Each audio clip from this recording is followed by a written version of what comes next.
So, hello everyone and welcome to the Part 2 UPSC. This is our weekly discussion series जहां पे हम लोग last week में जितने भी इम्पोर्टेंट आर्टिकल्स हैं रिगार्डिंग द इंटरनेशनल रिलेशंस उसे हम लोग डीप डाउन डिस्कस करते हैं। वो सारे प्रोविजंस और वो सारे कीवर्ड्स जो कि इम्पोर्टेंट है हमारे यूपीएससी एग्जामिनेशंस के लिए, चाहे वो आपके GS2 के पेपर हो और स्पेशली उनके लिए जिनका PSIR ऑप्शनल हो। तो इस वीक में हम लोग देखेंगे दो इम्पोर्टेंट आर्टिकल, जिसमें जो पहला है हमारा वो है शशि थरूर सर का। And in this article he has been discussing about the Kabul relations, India Afghanistan relations, like with Kabul be more realistic, कि हम लोग किस तरीके से काबुल को अप्रोच कर सकते हैं, किस तरीके से हम तालिबान को अप्रोच कर सकते हैं। तो without wasting any time, let's start the video. The foreign policy habitually lives in the uneasy space between moral conviction and hard-nosed calculations.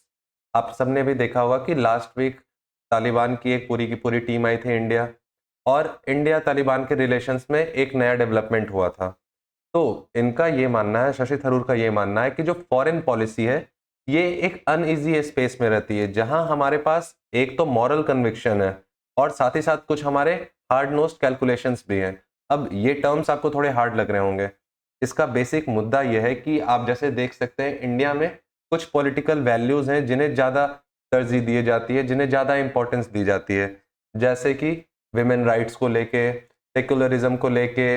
तो इस तरीके के कुछ पॉलिटिकल वैल्यूज हैं जो तो हमारे हैं ही, साथ ही साथ अगर हमने इंटरनेशनली अपने रिलेशंस को स्ट्रॉन्ग रखने हैं तो कुछ ऐसे स्टेट्स भी होंगे, कुछ ऐसे कंट्रीज भी होंगी जिनके साथ हमें हार्ड कैलकुलेशन करके इन रिलेशंस को बनाना है।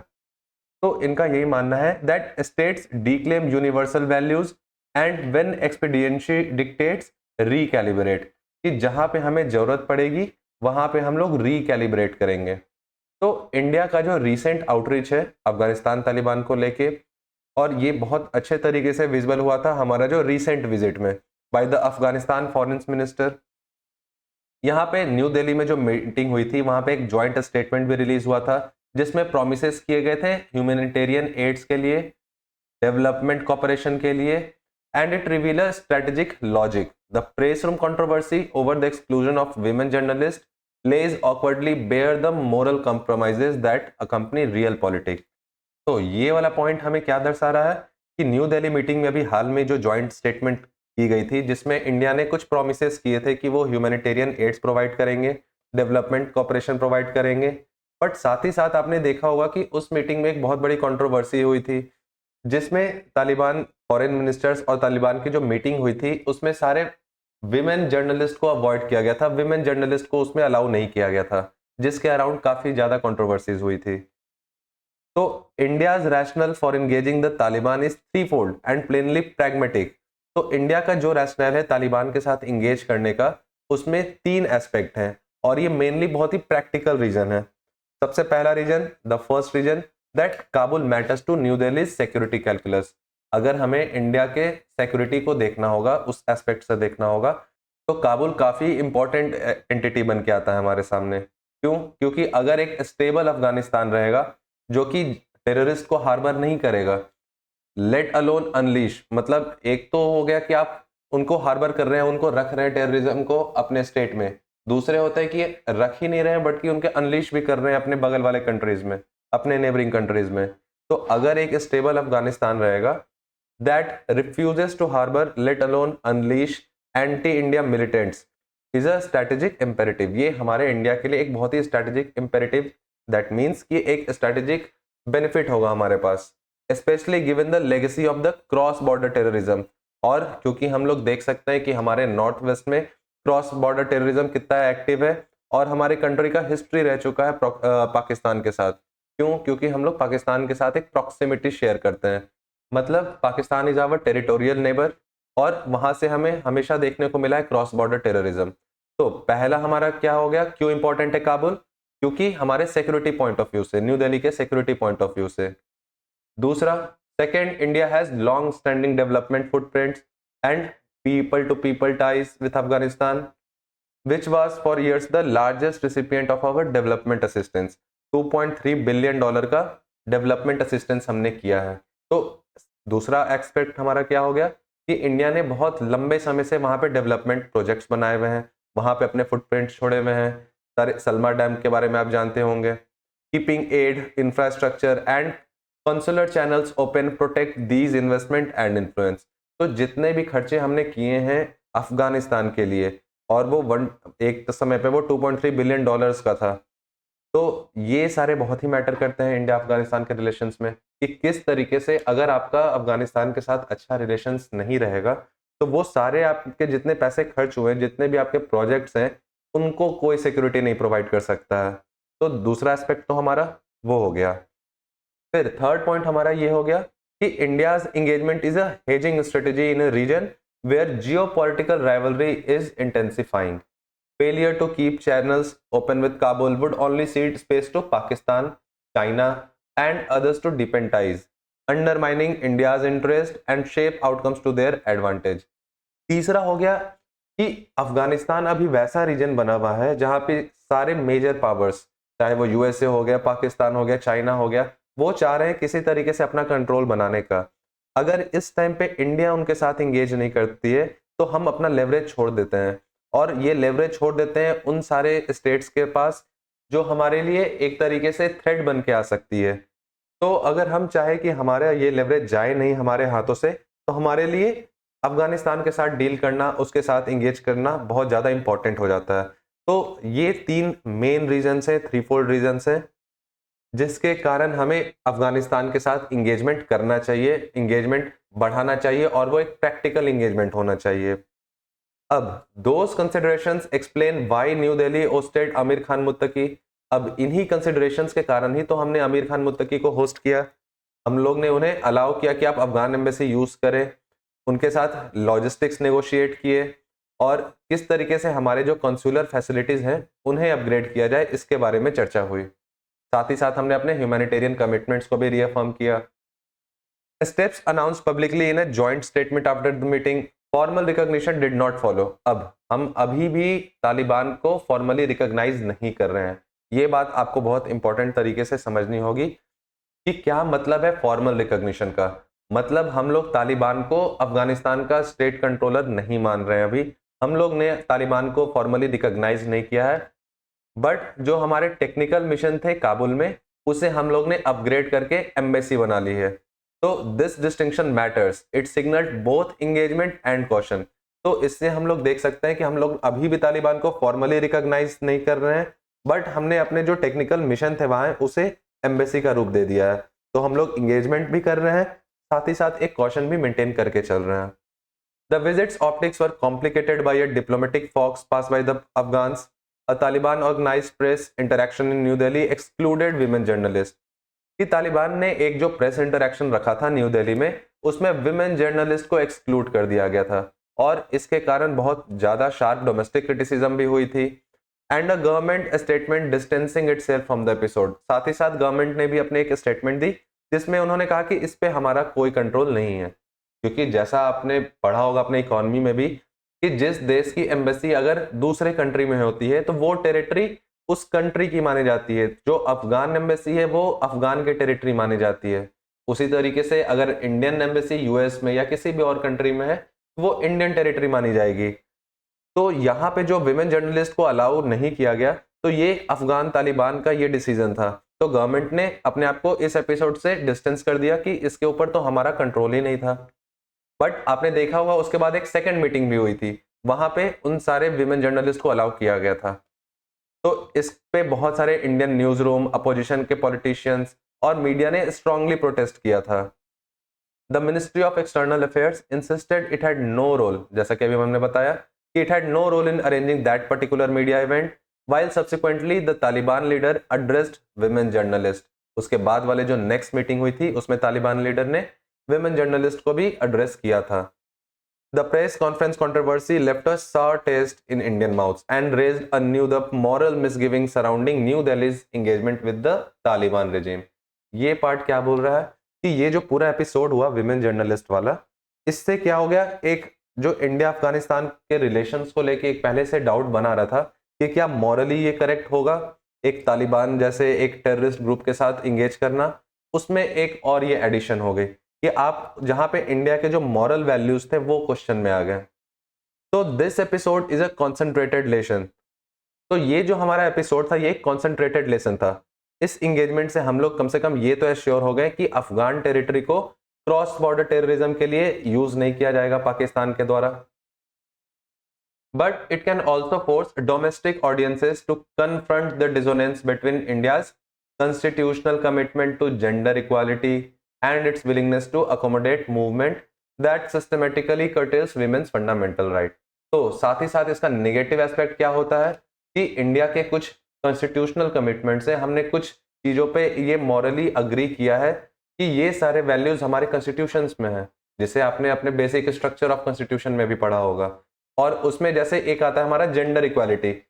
जेंडर इक्वालिटी पे हमारा एक पब्लिक स्टैंड है कि हम इसे सपोर्ट करते हैं, हम लोग वुमेन एम्पावरमेंट के लिए तत्पर हैं।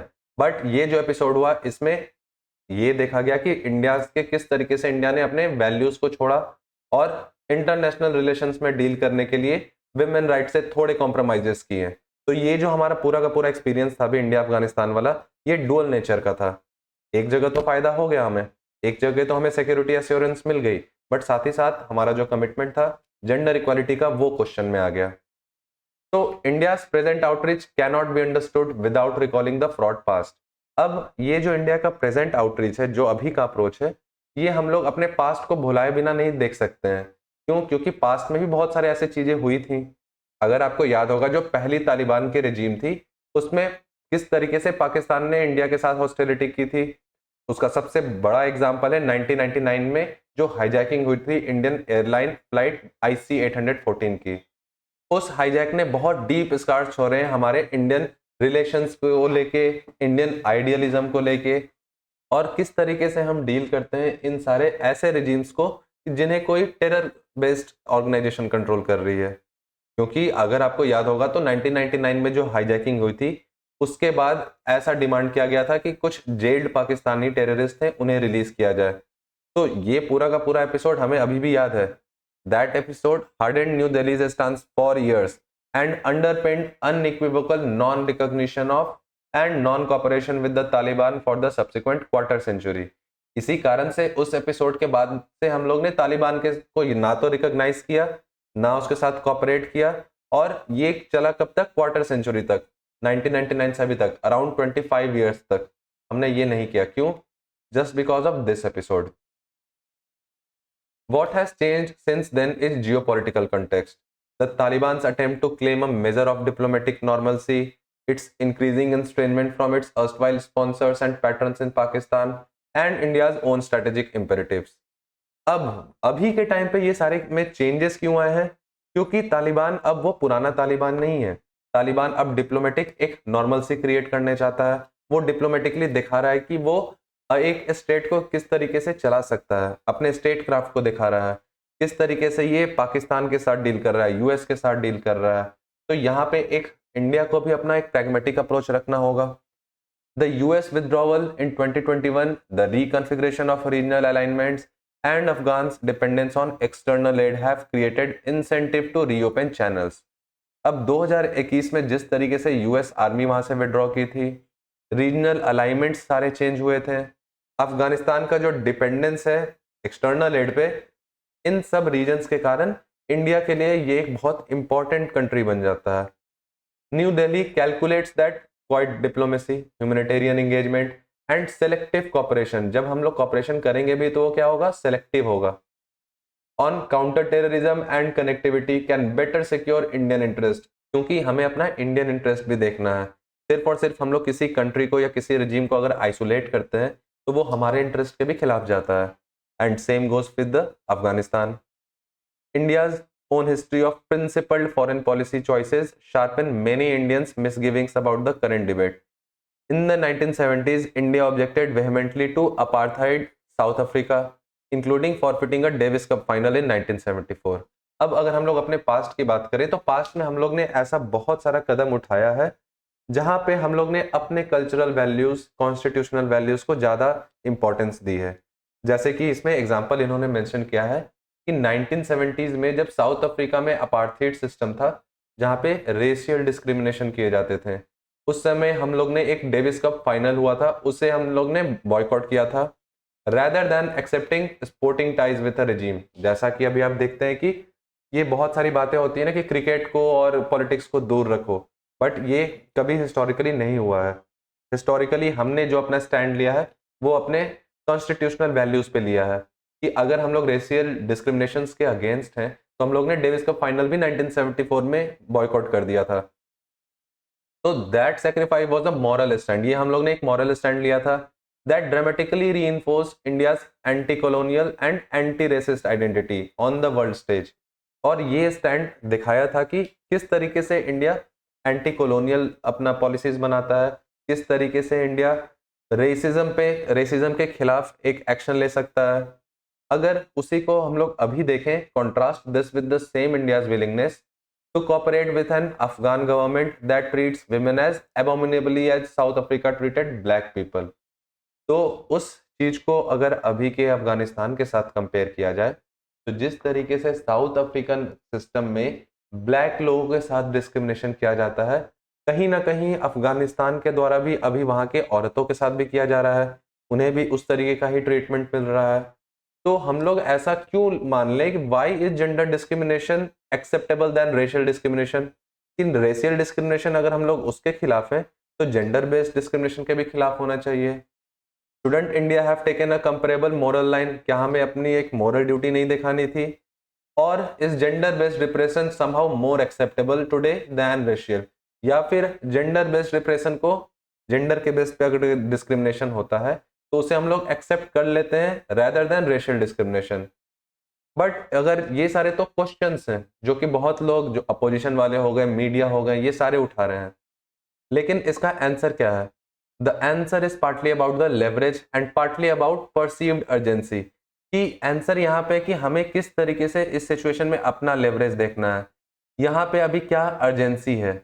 जो अपार्थाइड सिस्टम था वो एक क्लियर मोरल एक्सिस था, हमारे पास एक क्लियर यस और no black and white option था, जहां पे इंटरनेशनली ये आइसोलेशन की गई थी, इंटरनेशनली ये एक्सेप्टेड था कि रेशियल डिस्क्रिमिनेशन को हम लोग नहीं कंटिन्यू कर सकते हैं। That dovetailed with India's global posture, उस समय इंडिया का जो ग्लोबल पोस्चर था उसके साथ भी ये अलाइन कर रहा था। बट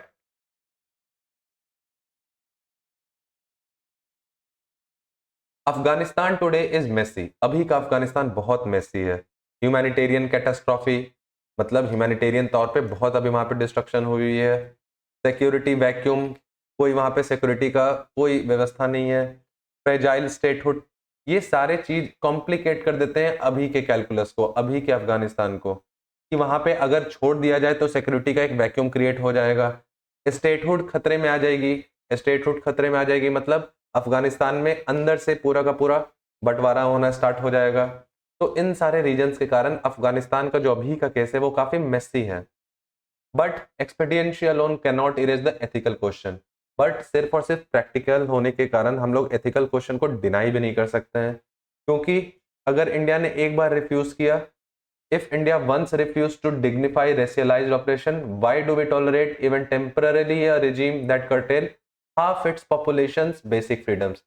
कि अगर हम लोग एक बार रेशियल ऑपरेशन के खिलाफ आवाज उठा सकते हैं तो हम लोग वैसे इवन टेम्पररीली भी हम लोग क्यों ऐसे रेजिम के खिलाफ आवाज नहीं उठा सकते हैं जो कि अपने पॉपुलेशन के नियरली 50% को बेसिक फ्रीडम भी नहीं प्रोवाइड करती है।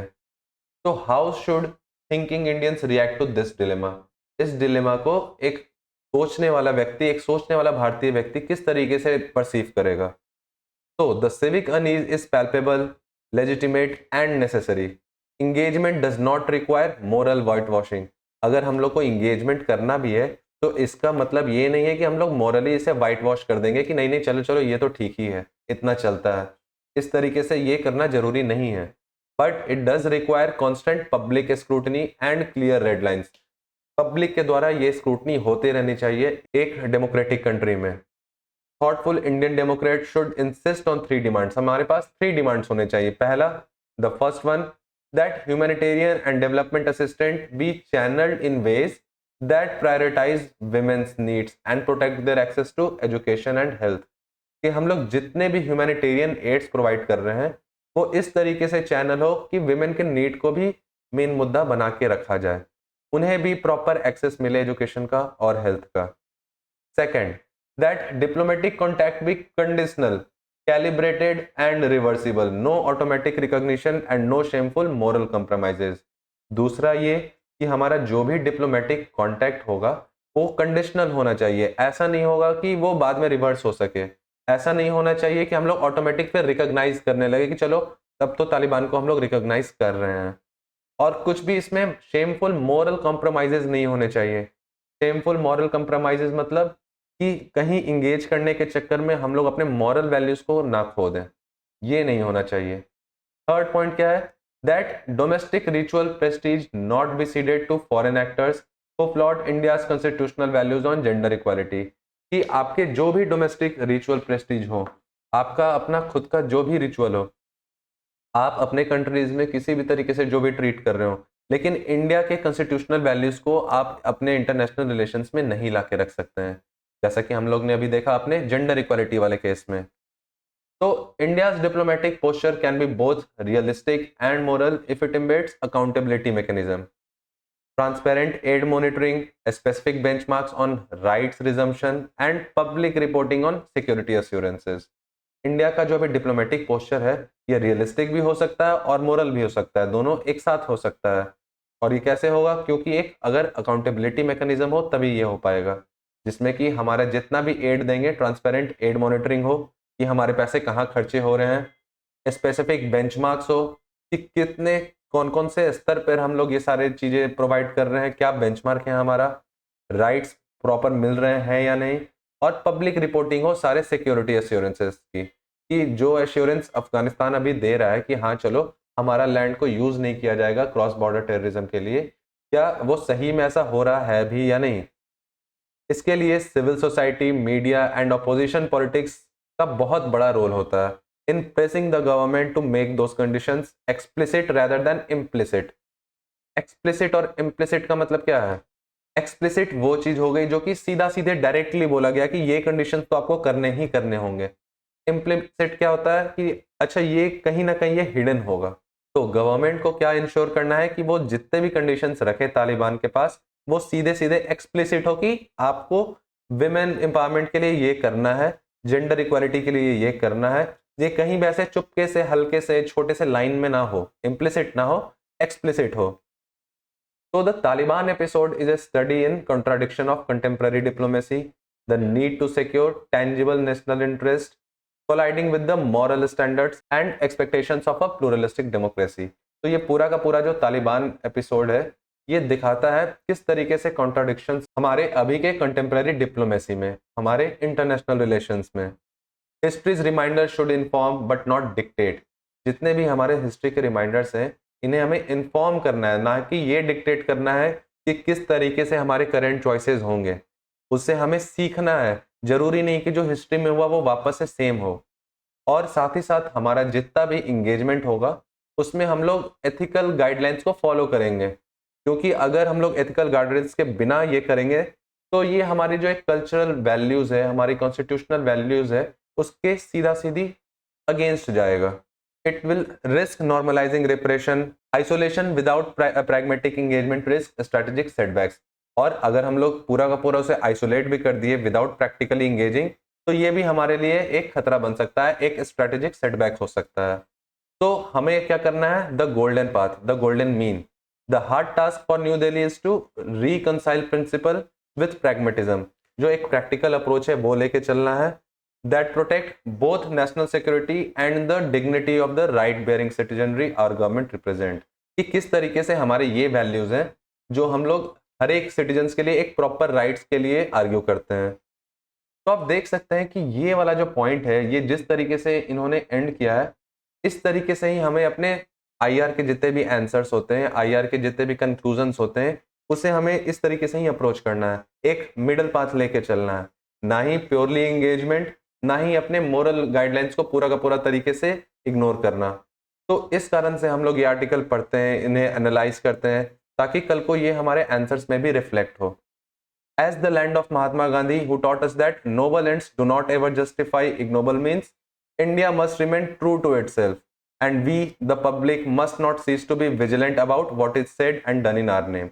कि क्योंकि हम लोग महात्मा गांधी के लैंड से आते हैं तो हमें ये देखना होगा कि हमारी जो इंटरनेशनल रिलेशंस में हमारी जो मॉरल इमेज है वो भी ना जाए, साथ ही साथ हमें जो अपनी नेशनल सिक्योरिटी है वो भी ध्यान में रख के अपने पॉलिसीज बनाए।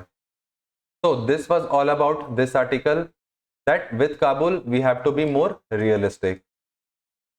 So now moving on to our next article, which is the Chimerica Challenge by the C. Raja Mohan. तो ये चिमेरिका चैलेंज क्या है आखिरकार? We have read about China, we have read about America, now what is this Chimerica challenge? तो हमने अभी recent time में देखा था कि डोनाल्ड ट्रंप ने अपना एशिया का टूर किया है और उस एशिया टूर में उन्होंने चाइना के जो प्रेसिडेंट है जी जिनपिंग उनसे बुसान में मिले थे। So much of Asia, including India, is bracing for what could be a new chapter in the most consequential bilateral relationship of the modern era. Modern era की जो सबसे ज्यादा consequential bilateral relationship हो सकती है, that is of China and America, वो अभी हम लोग witness करने वाले हैं। For nearly a century, the US-China dynamic has defined the geopolitics of Asia, shaping the regional balance and compelling countries like India to constantly recalibrate.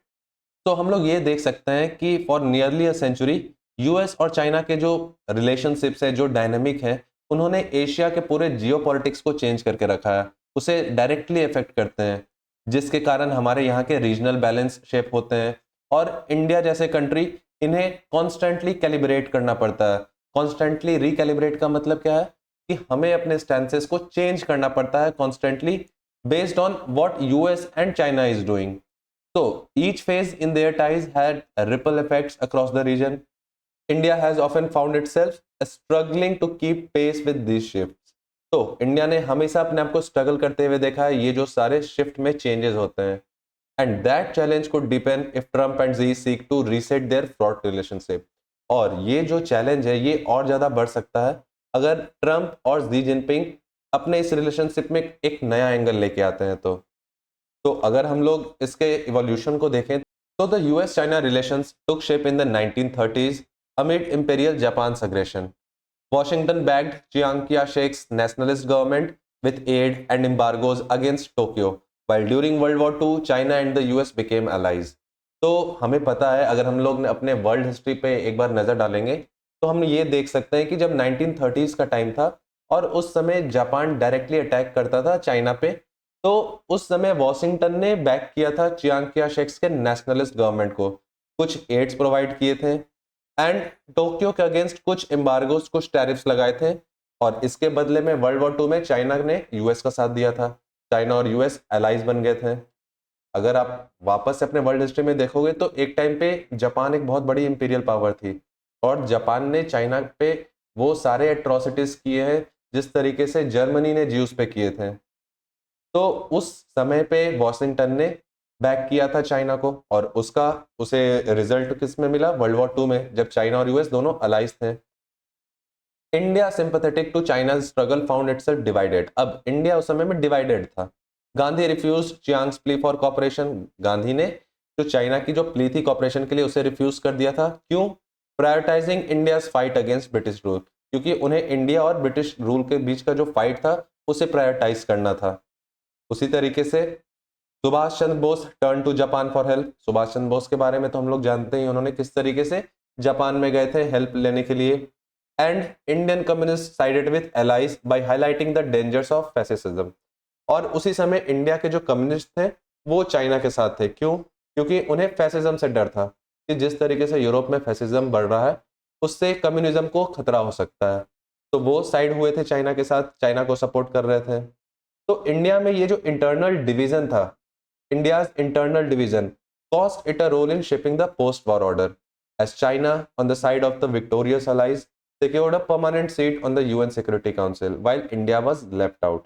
तो India का ये जो इंटरनल डिवीजन था इसने एक बहुत बड़ा रोल प्ले किया था पोस्ट वॉर ऑर्डर को शेप करने में, जहां चाइना जो कि एक साइड विक्टोरियस जो पार्टी थी, विक्टोरियस अलाइज थी, उसके साइड था, तो उसे परमानेंट सीट मिल गई थी यूएन सिक्योरिटी काउंसिल में, जबकि India was left out, India को वो सीट नहीं मिली। The war time partnership between Washington and Beijing collapsed after 1949 when Mao Zedong's communist prevailed. और ये वॉर टाइम पार्टनरशिप जो थी वॉशिंगटन और बीजिंग के बीच में, ये आखिर कब जाके कोलैप्स की थी? 1949 के बाद, जब उस समय माओ जेडोंग की जो कम्युनिस्ट पार्टी थी वहां पे जो कम्युनिज्म था वो स्टार्ट हुआ था। The US refuse to recognise the People's Republic, backed Chiang in Taiwan and view China through the prism of Cold War rivalry. तो यूएस, क्योंकि हम सभी जानते हैं कोल्ड वॉर में यूएस किसके तरफ था, कैपिटलिज्म की तरफ, और चाइना में क्या था, चाइना में कम्युनिस्ट रिवॉल्यूशन स्टार्ट हो गया था माओ जेडोंग के अंडर। तो वहां से ये जो तकरार स्टार्ट हुई थी यूएस और चाइना के बीच में, जब यूएस ने रिफ्यूज किया था to recognise the People's Republic China, और बैक किसे किया था, ताइवान में चियांग के गवर्नमेंट को। और यूएस इसे कोल्ड वॉर के आइज से देखता है कि कोल्ड वॉर में जिस तरीके से पूरा का पूरा वर्ल्ड नॉर्थ और साउथ में डिवाइड हो गया था, कम्युनिज्म और कैपिटलिज्म में डिवाइड हो गया था, तो वहां पे दो पोल्स बनते हैं, एक पोल्स में आपका यूएसए है और दूसरे पोल में China. The Korean war hardened hostilities and Washington built a containment network through alliances with Japan, South Korea and others। अब जो कोरियन वॉर हुआ इसके बाद इसने हॉस्टिलिटीज को और ज्यादा हार्डन कर दी। क्यों? क्योंकि Washington build a containment network, alliances with Japan. अब यूएस की जो अलाइनमेंट थी वो जापान के साथ हो गई थी, साउथ कोरिया के साथ हो गई थी, और in contrast India champion Beijing's inclusion in the global order. और उस समय इंडिया आया था बीजिंग के सपोर्ट में to secure its inclusion in the global order even at the expense of its ties with America. America से tie अगर खतरे में आता है तब भी इंडिया बीजिंग के सपोर्ट में आया था उस समय। तो आप देख सकते हैं किस तरीके से यूएस और चाइना के रिलेशनशिप पूरे के पूरे ग्लोबल वर्ल्ड ऑर्डर में डायनेमिक्स को चेंज करते हैं। अब इंडिया और चाइना का जो रिलेशन था वो लेट 1950s में रप्चर कर जाता है, कमजोर होना स्टार्ट हो जाता है। बट इसके बावजूद जो दिल्ली है, मतलब इंडिया की जो फॉरेन पॉलिसी है, वो वॉशिंगटन के क्लोज अभी नहीं आई। Instead India turn to Moscow while Beijing courted Washington। Richard Nixon's 1972 visit to Beijing, aided by secret diplomacy, led to the historic Shanghai Communique। तो उस समय अब इंडिया किसके तरफ टर्न किया, रशिया के तरफ। और उस समय वापस से जो बीजिंग था वो किसे कोर्ट कर रहा था, वॉशिंगटन को। कोर्ट करने का मतलब इनवाइट किया था, और रिचर्ड निक्सन ने 1972 में बीजिंग विजिट भी की, साथ ही साथ वहां पे सीक्रेट डिप्लोमेसी होना स्टार्ट हुई, और जिसका रिजल्ट क्या हुआ, द हिस्टोरिक शंघाई कम्युनिक, जिससे वापस से यूएस और चाइना की टाइज की नॉर्मलाइजेशन हो सके। तो हम देख सकते हैं किस तरीके से इंडिया गया रशिया के पास, और उसी समय फिर चाइना ने वापस से यूएस के साथ अपने टाइज ठीक कर लिए। तो now China under Deng Xiaoping use the opening to integrate with the world economy. अब डेंग जाओपिंग के आने के बाद चाइना ने भी अपनी इकोनॉमी को खोला। जो American capital, Chinese labour and global market produced what his historian Niall Ferguson called Chimerica. और यहां से आता है हमारा मेन टॉपिक का term, that is Chimerica. American capital मतलब अमेरिका के पैसे लगेंगे, चाइनीज लेबर चाइना के labour market, and global markets, ये तीनों मिलकर बनाते हैं चिमेरिका। और इसे कॉइन किसने किया था, Niall Ferguson. Not important for us at all to remember this, तो इसे आप याद नहीं भी करो, बट ये जो चिमेरिका है इस कॉन्सेप्ट को आपको ध्यान में रखना है। That is American capital, Chinese labour and global markets that lead to Chimerica, a fusion of US finance and Chinese manufacturing that powered global growth for the decades। और इसी में क्या हुआ, यूएस के पास जो पैसे हैं, यूएस की फाइनेंस, और चाइना का जिस तरीके से सप्लाई चेन इतना इंप्रूव्ड है, तो वहां की मैन्युफैक्चरिंग, ये दोनों मिलके ग्लोबल ग्रोथ को डेकेड्स के लिए आगे बूस्ट करते हैं। Now India still very of the West missed that wave. India ने उस वेव को मिस कर दिया। The collapse of the Soviet Union in 1991 forced Delhi to reorient. अब 1991 में जब सोवियत यूनियन का कोलैप्स हुआ तो दिल्ली को वापस से रीओरिएंट करना पड़ा। इंडिया ने वापस से नॉर्मलाइज किए अपने रिलेशंस, बोथ यूएस के साथ भी और चाइना के साथ भी, और वापस से हमारे यहाँ पूरा का पूरा 1991 का जो इकोनॉमिक रिफॉर्म आया था। Yet China's rise was faster and deeper, but उसी तरफ चाइना का जो राइज था वो बहुत ज्यादा फास्ट था और बहुत ज्यादा डीपर भी था। Despite improving ties with the Washington, India hesitated to break free from the old mindset of balancing the US with Russia and China। अब डिस्पाइट कि हमारे वॉशिंगटन के साथ टाइज इंप्रूव हो गए थे, India was hesitating to break free from जो उनके ओल्ड माइंडसेट थे कि हमें यूएस को रशिया और चाइना के साथ बैलेंस करना है। इसी के साथ स्टार्ट होता है हमारा fourth phase, and the fourth phase began when Washington turn from engagement to competition. अब ये जो चौथा फेज था वो तब स्टार्ट हुआ जब वॉशिंगटन ने जो पहले इंगेज कर रहा था वो वापस से आ गया कंपटीशन में। That turn from engagement to competition. क्योंकि by 2017 the US formally declared China strategic rival. 2017 आते आते तक यूएस ने चाइना को अपना एक स्ट्रेटेजिक राइवल मान रखा था। फिर आए हमारे जितने भी ट्रेड वॉर्स हुए, टेक्नोलॉजी रिस्ट्रिक्शंस, और साथ ही साथ इंडस्ट्रियल डीकपलिंग। इंडस्ट्रियल डीकपलिंग का मतलब है पहले जितने भी रिलेशंस इंडस्ट्री से रिलेटेड थे, सप्लाई चेन से रिलेटेड थे, ट्रेड से रिलेटेड थे, ये सारे अब वापस से यूएस पीछे खींच रहा था। The US sought to reshape supply chains, tighten export controls and strengthen alliances, और साथ ही साथ यूएस अपने अलायंसेस को पहले से ज्यादा और मजबूत कर रहा था, from Japan and Australia to ASEAN and India. तो हम लोग ने भी देखा किस तरीके से अपने पास्ट 5 to 10 years में यूएस ने इंडिया के साथ अपनी दोस्ती बढ़ाई, क्वाड बनाया, और ये सब किस लिए था? बिकॉज उसने चाइना को अपना राइवल डिक्लेयर कर दिया था। China confident of its new power begin to challenge US primacy in Asia. China क्योंकि अब उसके पास न्यू पावर है, यूएस के प्राइमेसी को डायरेक्टली चैलेंज करना भी स्टार्ट कर दिया एशिया में। And its assertiveness in the South China Sea, across the Taiwan Strait and on the Himalayan border unsettle its neighbours. और इसके जो असर्टिवनेस है, जिस तरीके से ये अटैकिंगली अपने पॉलिसीज फ्रेम करता है, चाहे वो साउथ चाइना सी में हो, ताइवान स्ट्रेट में हो, या फिर हिमालयन बॉर्डर पे हो, तो जितने भी इसके नेबर्स हैं, चाहे वो इंडिया, नेपाल, आपका भूटान, तो इसके साथ इसके कुछ ना कुछ इश्यूज बनते आ रहे हैं। Meanwhile Washington's outreach to India reached unprecedented levels, lifting technology restrictions, deepening defence cooperation and promoting shared Indo Pacific framework such as the Quad. जैसा कि अभी हमने बात किया कि लास्ट 5 से 10 साल में वॉशिंगटन ने जिस तरीके से इंडिया को आउटरीच किया, इंडिया को इंपॉर्टेंस दी अपने फॉरेन पॉलिसी में, तो हम लोग देख सकते हैं हमारा टेक्नोलॉजी रिस्ट्रिक्शंस को लिफ्ट किया गया, हटाया गया, डिफेंस कॉपरेशन पहले से ज्यादा डीपेन हुआ, साथ ही साथ इंडो पैसिफिक में हमारे रिलेशंस और स्ट्रांग हुए क्वाड के आने के बाद। Yet Delhi's response remained hesitant, लेकिन अभी भी दिल्ली का जो रिस्पॉन्स है वो हेजिटेंट है।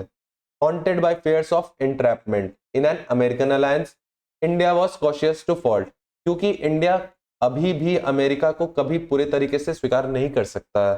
क्यों? क्योंकि इसे अभी भी फेयर है इंडिया को कि अमेरिकन अलायंसेस में वो इंट्रैप हो सकते हैं, क्योंकि बैक इन द हिस्ट्री हम लोग ने बहुत सारे ऐसे कंट्रीज को देखा है।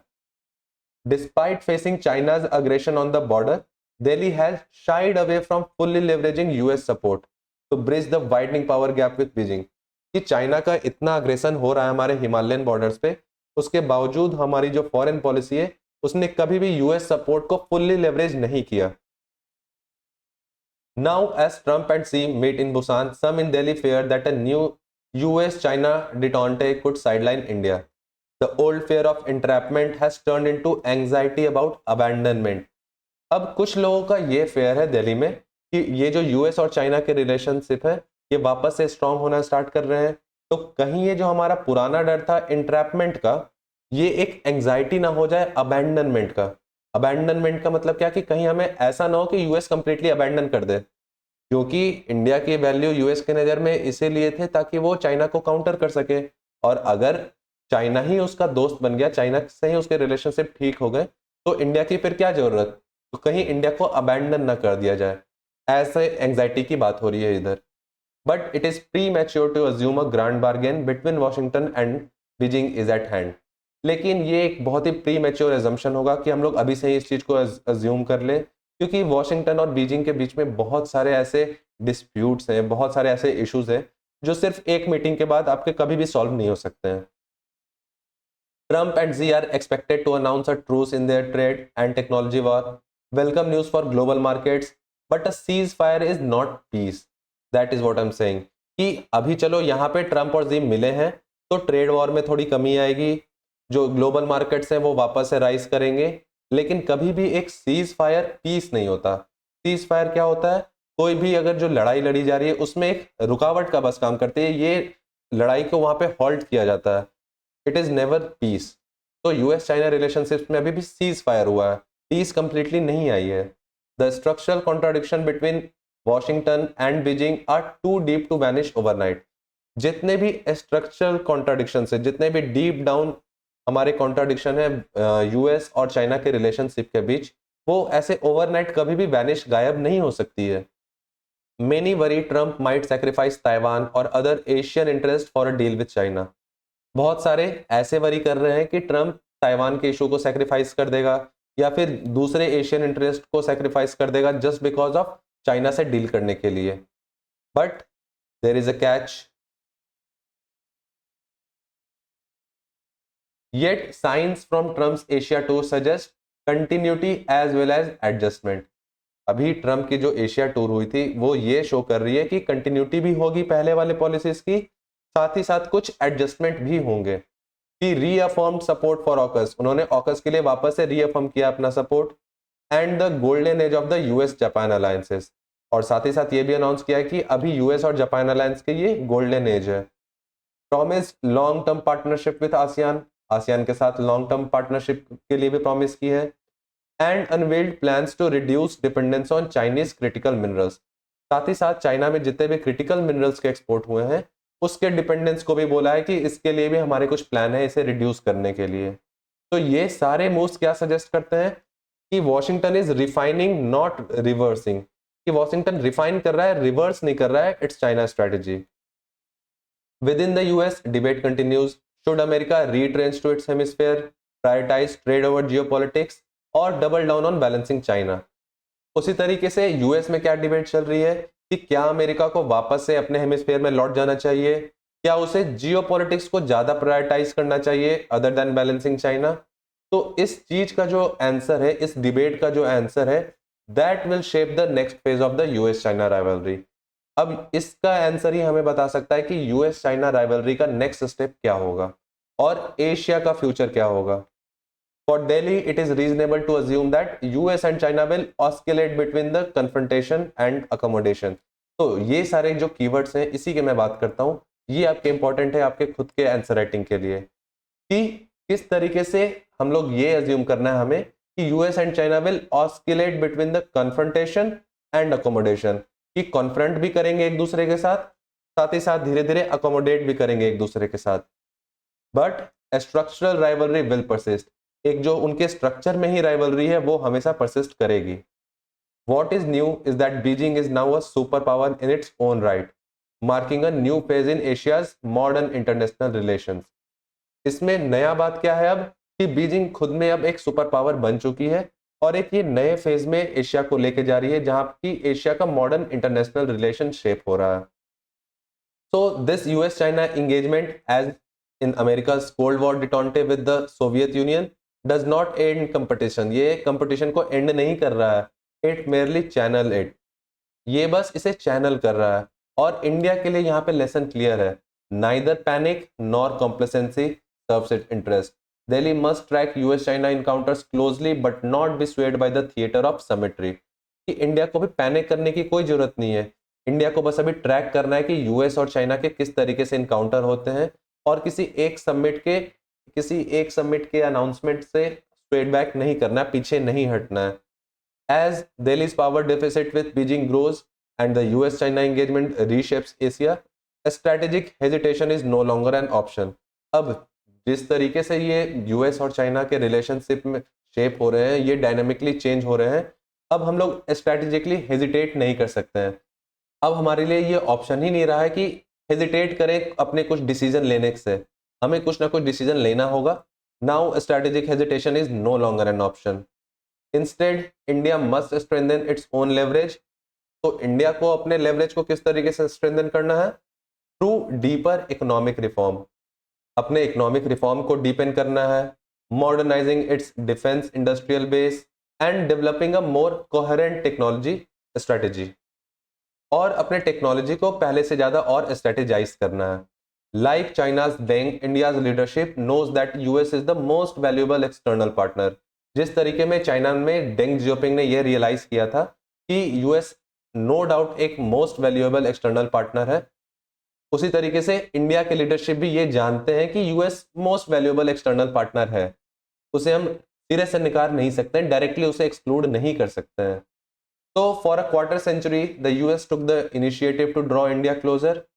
अभी लास्ट 25 ईयर्स में हमने देखा यूएस इनिशिएटिव ले रहा था इंडिया को अपने पास लाने के लिए। Even a minor reset in US-China relations means Delhi must be more proactive in stabilizing and advancing the US relationship. कि अब वो समय है कि दिल्ली को प्रोएक्टिवली ये स्टेबलाइज करना होगा इंडिया यूएस रिलेशनशिप को in this time where US और चाइना के रिलेशंस वापस से क्लोजर हो रहे हैं। At the same time, Delhi must also intensify efforts to limit confrontation with Beijing and widen a space for bilateral cooperation. और उसी समय at the same time Delhi को अपने एफर्ट्स को और इंटेंसिफाई करना होगा ताकि बीजिंग के साथ भी इसके लिमिटेड कॉन्फ्रंटेशन हो, ज़्यादा लड़ाई ना हो और बायलैटरल कॉपरेशन के लिए एक स्कोप को और वाइडन किया जा सके। तो this is all about this the Chimerica challenge. तो हमने आज इस दोनों आर्टिकल्स को डीपली समझा, इसे एनालाइज किया and we will try to use it in our answer writing. We will use it in shaping our language for the international relations.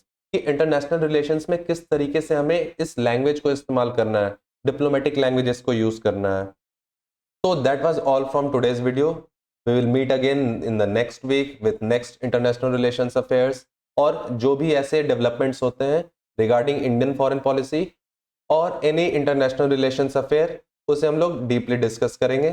तब तक के लिए बने रहे हमारे चैनल पार्ट 2 यूपीएससी पे। All the best everyone and have a good day.